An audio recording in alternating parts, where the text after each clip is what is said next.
I'm Jessie. I am an integrative doctor of physical therapy in Colorado, and I'm going to use my tune-up fitness balls to facilitate some mobilization of the bottoms of the feet. Enjoy. Now, I like to make a differentiation between what a lot of people think of when I say rolling the bottom of the feet, which is kind of like this just general rolling, kind of a little too fast in my opinion, of the fascia at the bottom of the feet. That's, I don't think, as effective as what we would call pinning and then mobilizing.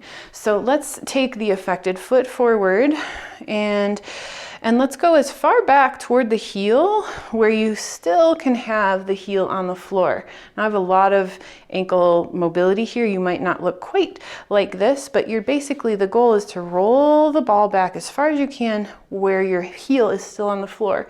From here, you can flex the foot like you're trying to grab around the ball with your toes, and then spread the toes and lift and expand.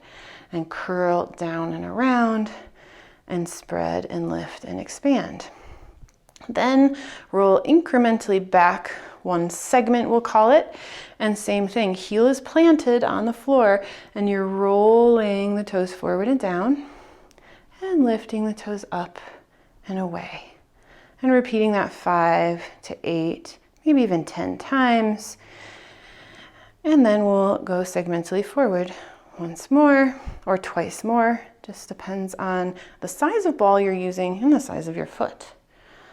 Now, I went straight down the middle of the foot, but you can repeat this down the lateral aspect of the foot, which is on the side, curling and expanding and moving back, curling and expanding. I'm doing this a little faster than I normally would. Or you can go down the medial aspect. And really, you're looking for the area of the foot that has a little bit of tenderness, a little bit of sensitivity. You can work that area a little bit extra, stay a little bit longer, and then move segmentally up. You can also, instead of being so linear, like what I'm showing so far, you can just find in the foot what area feels the most sensitive and just work there. So this all so far has been demonstrated with the heel down. And then the other version is rolling forward, letting the toes be grounded, and then you're just pressing weight into the ball and then going side to side and then coming off of it, pressing weight into the ball, moving the ankle laterally and medially. I'll show this from the front. Toes are planted, I'm putting weight into the ball, and then I'm rolling to one side, then the other with the weight still in the ball.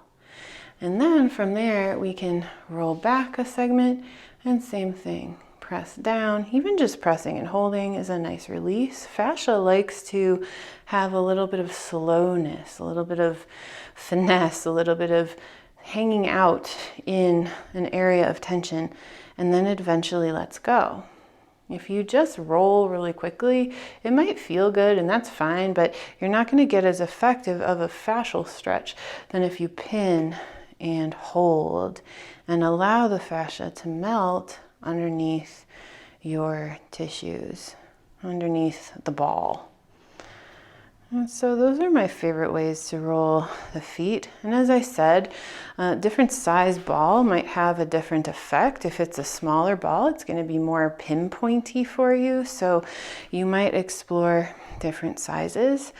I love the tune-up fitness balls, but you can use a racket ball, you can use a tennis ball, and so on.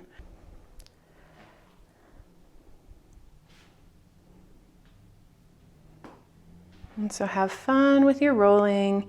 And if you do something like this daily, on a daily basis, you will definitely notice some changes in your mobility of your feet, your coordination, your comfort to be barefoot, your agility can even improve. And there was a study done where doing plantar foot work on patients with Parkinson's improves Parkinson's symptoms. So there's a lot, there's a reason reflexology is a whole profession.